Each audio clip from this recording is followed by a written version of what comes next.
नमस्कार, स्वागत है आप सबका दिन भर की तमाम बड़ी और अहम खबरों के साथ। मैं हूं कवीन सचान। शुरुआत हेडलाइंस से।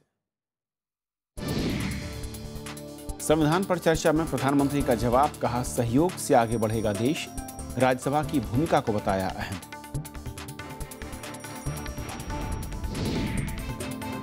लोकसभा में असहिष्णुता पर चर्चा, कांग्रेस उपाध्यक्ष राहुल गांधी ने कहा संविधान ने दिया है बराबरी का हक। गृहमंत्री राजनाथ सिंह ने कहा सहिष्णुता हमारी परंपरा। दिल्ली सरकार जन लोकपाल ड्राफ्ट में बदलाव को तैयार, मुख्यमंत्री अरविंद केजरीवाल ने कहा अन्ना के सुझाव ड्राफ्ट में होंगे शामिल। प्रशांत भूषण ने दी बहस की चुनौती। अंबाला में मोतियाबिंद के ऑपरेशन से गई 15 लोगों की रोशनी। सरकार ने जांच के लिए बनाई कमेटी, विपक्ष ने दोषियों के खिलाफ कार्रवाई की मांग की।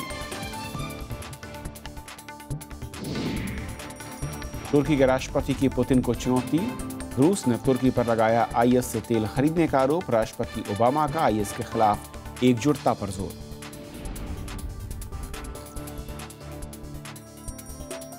और देखते हैं पहली खबर।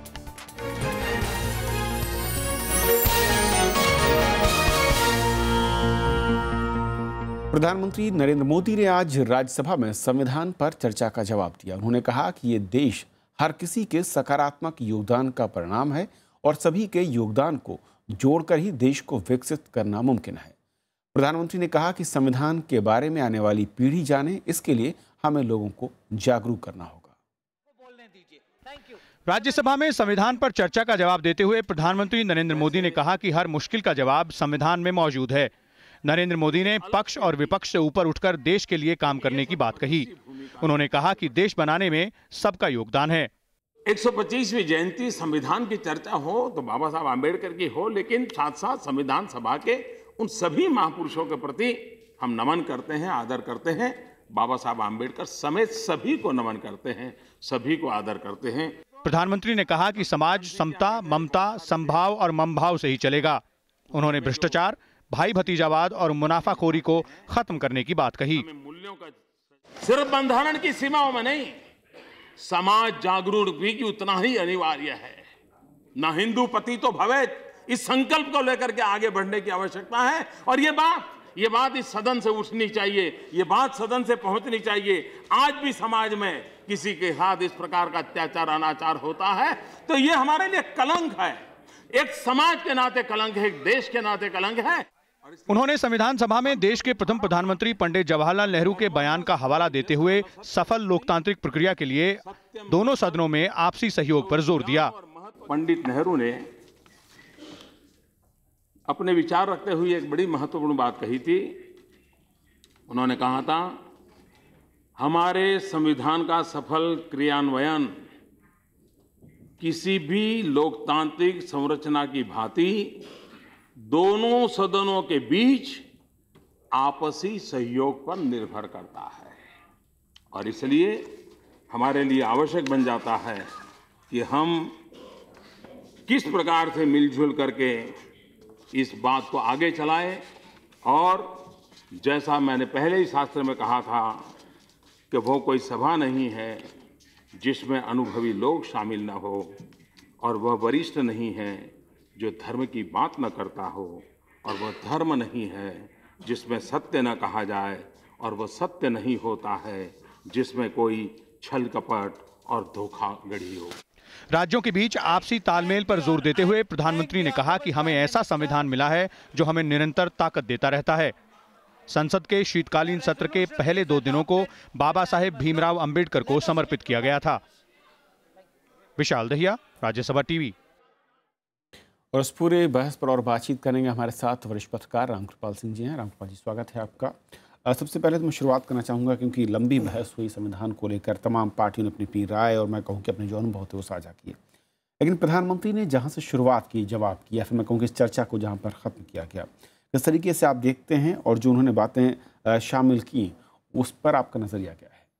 देखिए, मैं अब कहूँगा कि ये इस मामले में एक अनूठा प्रयोग, चाहे जैसा हालांकि उन्होंने कहा कि पहल किसी ने भी की हो, 125वां मौका था, लेकिन ईमानदारी की बात है कि मोदी जी ने जो जो विषय उठाए, हमारे यहाँ बच्चे जो होते हैं उनमें संविधान को ऐसा माना गया है कि बड़ी कठिन सी चीज़ है।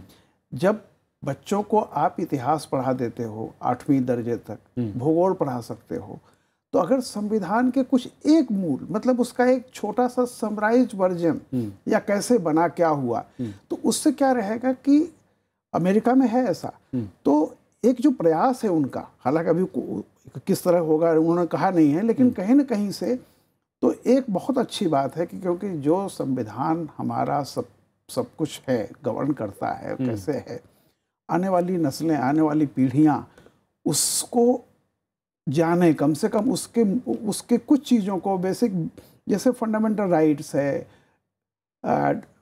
ड्यूटीज़ हैं, directive principle of state policies हैं, तो बेसिकली उनका एक समराइज वर्जन छोटा सा उस लेवल पर पढ़ाया जा सकता है। फिर जिसकी रुचि हो आगे जाए, तो एक जो कोशिश उनकी थी।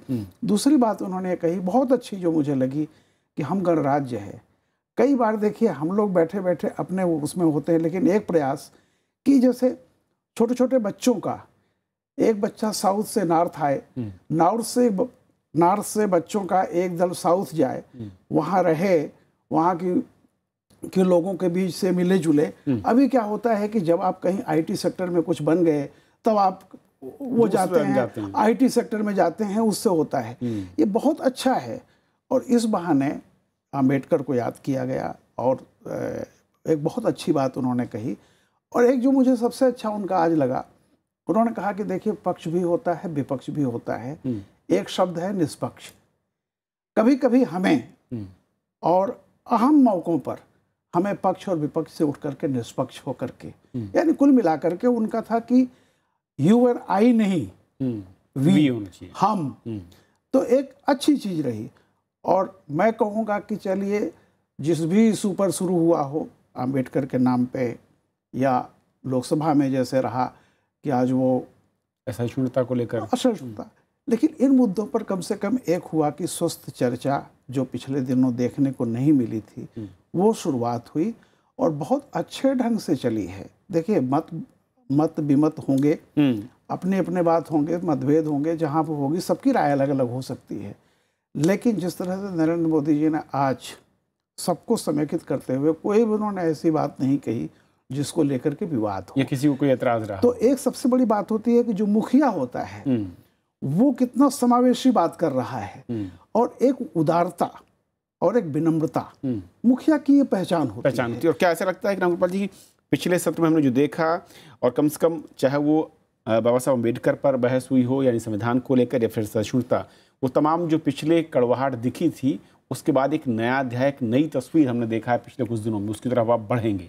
बिल्कुल, मुझे लगा कि ये जो चीज़ इस बार हुई है, ये अगर पहले भी होती, खैर अब उसके नाते हम नहीं कहेंगे, तो बहुत अच्छी चीज़ होती। देखिए लोकतंत्र में हमेशा एक बात होती है, जो लोकतंत्र की मूल आत्मा है उसमें होती है कि मैं तुम्हारी बात से असहमत हूँ, लेकिन ये वादा करता हूँ कि तुम्हारी अभिव्यक्त की आज़ादी के लिए अपनी अंतिम सांस तक लड़ूंगा। ये लोकतंत्र की मूल भावना होती है। हम डिफर करते हैं, लेकिन आपका पूरा अधिकार है, हम आपके अधिकार की रक्षा करते हैं। तो इस भावना से मुझे लगा कि आज मुझे भारतीय संसद में देखने को मिली है। पहले मुझे देखने को मिली थी, मैं यूपीए की गवर्नमेंट को बताऊं आपको, जब ये समापन हो रहा था यूपीए सरकार का, सुषमा जी और ये फूड सिक्योरिटी बिल या इन बिल पर कितनी अच्छी एकता दिखी थी। और आखिर में तो हमारी संसद ऐन मौके पर हम लोग जो हैं अभी इतने परिपक्व हैं, मुझे लगता है, और एक अच्छी शुरुआत हुई। और मुझे लगता है कि जो बिल रुके हुए भी थे वे सारे के सारे आज भी एक पास होना था, लेकिन वो है इंट्रोड्यूस कर दिया गया है। यानी कि अगले कुछ दिनों में उम्मीद करते हैं कि जो है जिसकी उम्मीद माहौल बहुत अच्छा बना है, और होपफुली अच्छा ही होगा।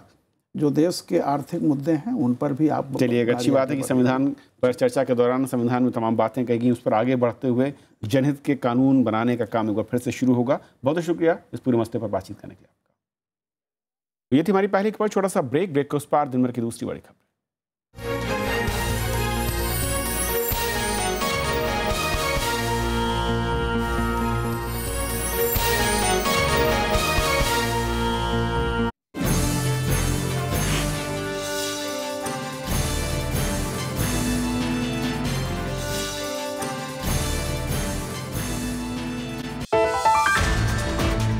रूसी जहाज गिराने के बाद अब तुर्की ने रोका रूस का समुद्री रास्ता। क्यों नहीं रुक रहा है दोनों देशों के बीच टकराव? क्या बढ़ेगा आईएस का संकट? क्या होगा अंजाम? देखिए देश देशांतर, रूस तुर्की टकराव और आईएस का संकट, आज रात 8:30 बजे।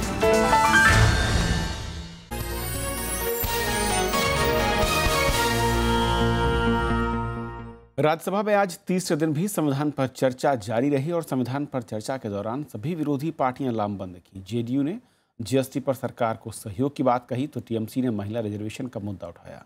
चर्चा के दौरान सरकार को विरोधी पार्टियों ने असहिष्णुता को लेकर घेरने की भी पूरी कोशिश की। राज्यसभा में संविधान पर चर्चा के दौरान जेडीयू सांसद केसी त्यागी ने कहा कि देश के लिए योगदान देने वाले नेताओं की उपेक्षा नहीं की जा सकती।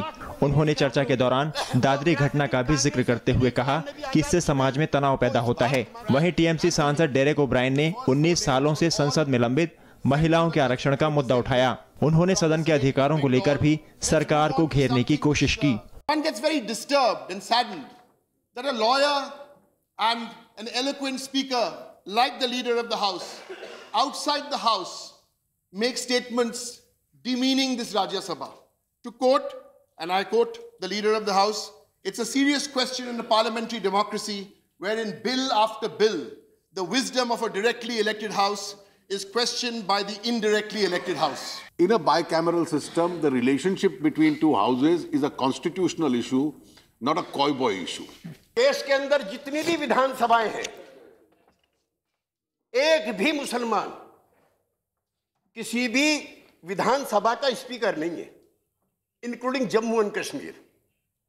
कैसा हिंदू राष्ट्र बनाना चाहते हो? वहीं एआईएडीएमके सांसद शशिकला ने संविधान की विशेषताओं का जिक्र किया।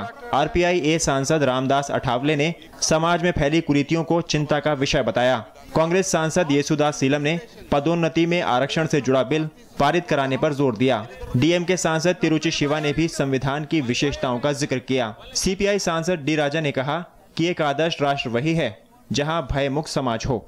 I learned from Thiruvalluvar, a nation is one which is free from hunger. A nation is one which is free from illness. A nation is one which has no enemies. Act, reservation promotion. So for that, another, because of the Nagaraj case, there are 3 criteria: backwardness, inadequacy, and the efficiency. Bharat की एकता मजबूत करने के लिए बाबा साहब अम्बेडकर जी ने संविधान दे दिया है। आज बाबा साहब के संविधान पर चर्चा हो रही है, बहुत अच्छी बात है। लेकिन मैं आपको इतना बताना चाहता हूं कि कानून बनाने से अनटचेबिलिटी जाएगी नहीं। कानून है, लेकिन आज भी गांव-गांव में अत्याचार हो रहा है। शिवसेना सांसद अनिल देसाई ने आरक्षण का लाभ उचित लोगों तक पहुंचाने की बात कही। कांग्रेस सांसद आनंद शर्मा ने सरकार पर पंडित नेहरू की उपेक्षा करने का आरोप लगाया। जहां पे रिजर्वेशन है वो सही ढंग से, सही मायने से जा रहा है, इसकी भी तहकीकात, इसके बारे में भी सोच बहुत जरूरी है, क्योंकि ये अपने तक ही सीमित किया गया मामला दिख रहा है और ऐसे कई उदाहरण हैं। Jawaharlal Nehru, his contribution was immense. It saddened us when his 125th anniversary was not given that respect. It hurt the people of India. कई और सांसदों ने भी सदन में अपने विचार रखे। संविधान के प्रति प्रतिबद्धता पर हुई बहस मौजूदा राजनीतिक पृष्ठभूमि में हुई। इस बहस में सामाजिक न्याय, आर्थिक बराबरी और कई मुद्दों पर व्यापक चर्चा हुई। कृति मिश्रा के साथ Vishal Dahiya, Rajya Sabha TV.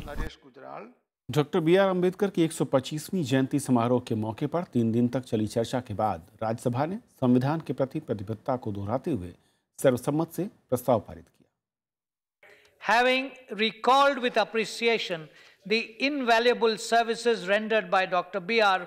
Ambedkar as the chairman of the drafting committee of the Constituent Assembly and all its members in the framing of the Constitution, do hereby solemnly reaffirm our commitment to the principles and ideals of the Constitution and resolve to continue a uphold and maintain the sanctity and supremacy of the Constitution. B. respect the constitutional institutions, their freedom and authority. C, protect the sovereignty, unity, plurality and integrity of our country and its democratic, socialist and secular character. D, maintain transparency, probity and accountability in public life. And E, dedicate ourselves to equality and social justice and contribute to the task of building a strong republic. Asian forum of parliamentarian on population and development के प्रतिनिधिमंडल ने आज राज्यसभा के उपसभापति पीजे कुरियन से मुलाकात की। इस प्रतिनिधिमंडल में अफगानिस्तान, भूटान समेत कई और देशों के सदस्य शामिल हैं। राज्यसभा के उपसभापति ने सदन की प्रक्रिया के बारे में प्रतिनिधिमंडल को जानकारी दी। संसद भवन में प्रतिनिधिमंडल का जोरदार स्वागत भी किया गया। लोकसभा में आज असहिष्णुता पर चर्चा हुई और चर्चा के दौरान कांग्रेस उपाध्यक्ष राहुल गांधी ने कहा कि संविधान ने सबको बराबरी का हक दिया है। वहीं गृहमंत्री राजनाथ सिंह ने असहिष्णुता के आरोपों को बेबुनियाद बताते हुए कहा कि सहिष्णुता हमारे देश की परंपरा है। लोकसभा में असहिष्णुता पर गृहमंत्री राजनाथ सिंह ने विपक्ष के आरोपों को सिरे से खारिज कर दिया। उन्होंने कहा कि भारत दुनिया का सबसे ज्यादा सहनशील देश है। उन्होंने कहा कि माहौल बिगाड़ने वालों पर कार्रवाई होगी। भारत में इस्लाम हो, चाहे क्रिश्चियनिटी हो, चाहे कुछ भी हो, अपनी तमाम शाखाओं के साथ मुक्त हवा में फलता फूलता आ रहा है। इससे पहले असहिष्णुता पर कांग्रेस उपाध्यक्ष राहुल गांधी ने सरकार को घेरा। उन्होंने दादरी मामले का हवाला देते हुए प्रधानमंत्री की चुप्पी पर सवाल उठाए। Mohammad Akhlaq, father of a young air force man, Mohammad Sartaj, who is serving our nation today in the Air Force, is killed in cold blood simply because he is a Muslim. When asked, चर्चा के दौरान कांग्रेस उपाध्यक्ष राहुल गांधी ने प्रधानमंत्री नरेंद्र मोदी के गुजरात मॉडल की खामियां गिनाई। उन्होंने कहा कि गुजरात में पटेल आंदोलन इसी का उदाहरण है। आपका जो गुजरात मॉडल था वो गुब्बारे जैसे फटा और पटीदार आंदोलन शुरू हुआ। लोग आए, प्रोटेस्ट किया और गुजरात की सरकार क्या करती है? पट्टीदारों के खिलाफ गुजरात की सरकार क्या करती है? 20,000 FIR फाइल करती है उनके खिलाफ। इस मामले पर कई सांसदों ने अपने विचार रखे। सत्ता और विपक्ष के बीच तीखी नोकझोंक भी हुई। श्याम सुंदर के साथ प्रणव गोस्वामी, राज्यसभा टीवी। संसद में इस हफ्ते असहिष्णुता का मुद्दा छाया हुआ है और दोनों ही सदनों ने इस मुद्दे को लेकर सत्ता और पक्ष के बीच बहस भी हुई। इस मुद्दे को लेकर राष्ट्रपति प्रणब मुखर्जी ने आज अपने विचार भी रखे। उन्होंने सलाह दी है कि लोगों को ऐसी बातें दिमाग में न लाई जाएं जिनसे समाज का बंटवारा होता हो। सड़क से लेकर संसद तक असहिष्णुता का मुद्दा जोर पकड़ता देख राष्ट्रपति प्रणब मुखर्जी ने इन विचारों को दिमाग से हटाने की सलाह दी है।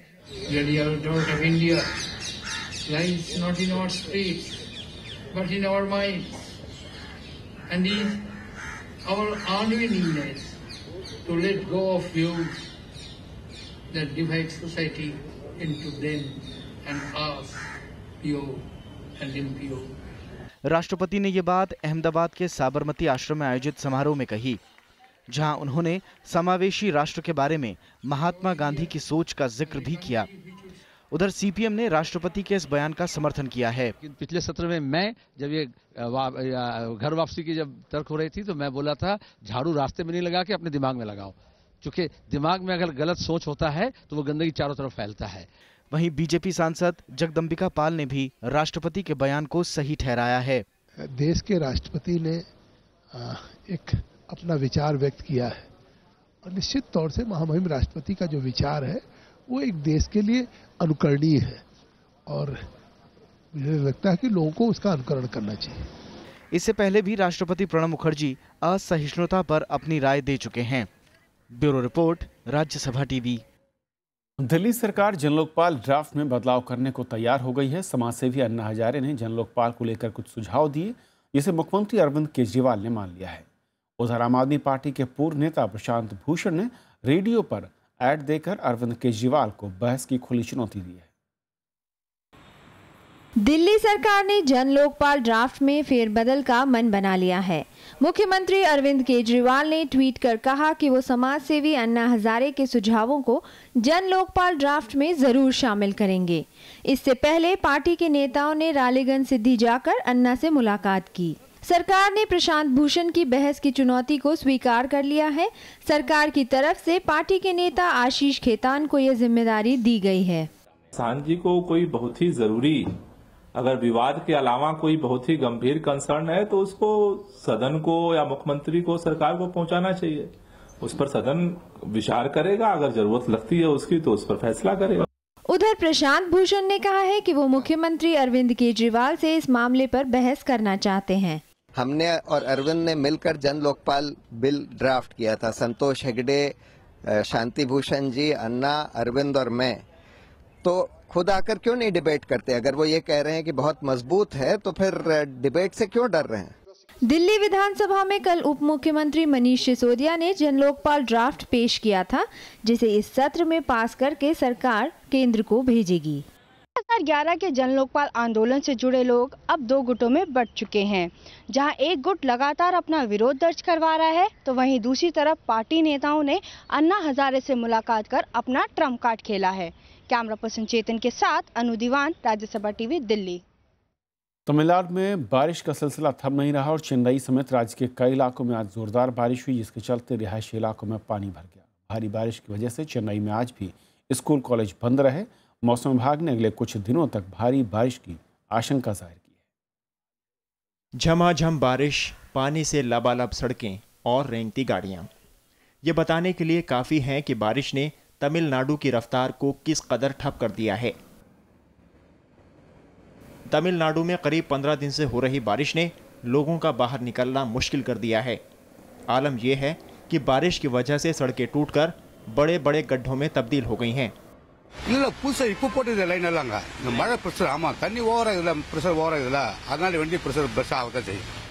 बारिश से अब तक 188 लोगों की जान जा चुकी है।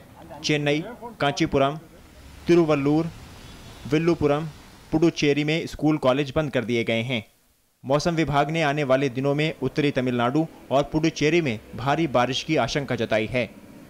As far as forecast for next 24 hours is concerned, it is likely to rain in most places in the coastal districts and at many places in the interior districts.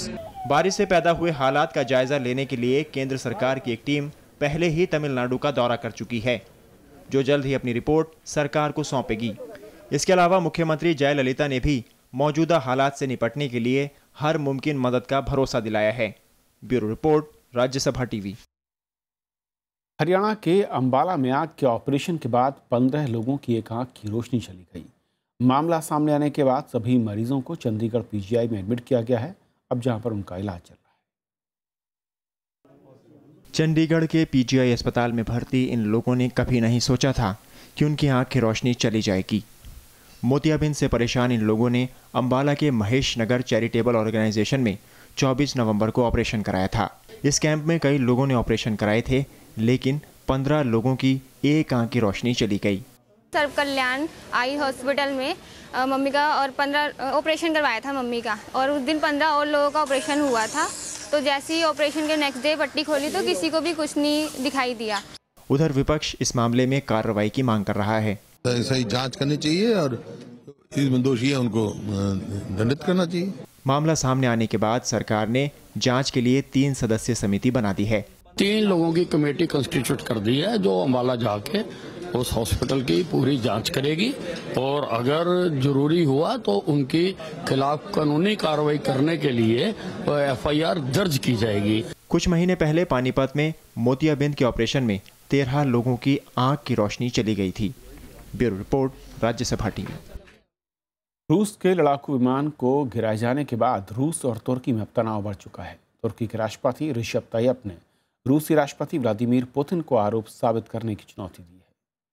उन्होंने बात रूसी राष्ट्रपति व्लादिमीर पुतिन को उस बयान पर कही है जिसमें उन्होंने तुर्की पर आईएस को मदद देने का आरोप लगाया था। पेरिस में जलवायु परिवर्तन सम्मेलन के दौरान पुतिन ने कहा था कि उन्हें जानकारी मिली है कि बड़ी मात्रा में निकाला जाने वाला तेल जिसका नियंत्रण आईएस के हाथों में है उसे तुर्की भेजा जाता है।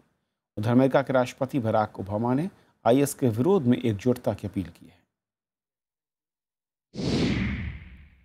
Мы сейчас получили дополнительные данные, подтверждающие, к сожалению, что из мест добычи нефти, которые контролируются ИГИЛ и другими террористическими организациями, эта нефть в огромном количестве, в промышленном масштабе поступает на территорию Турции. पद्म भूषण से सम्मानित जाने माने सारंगी वादक साबरी खान का 88 साल की उम्र में आज दिल्ली में निधन हो गया।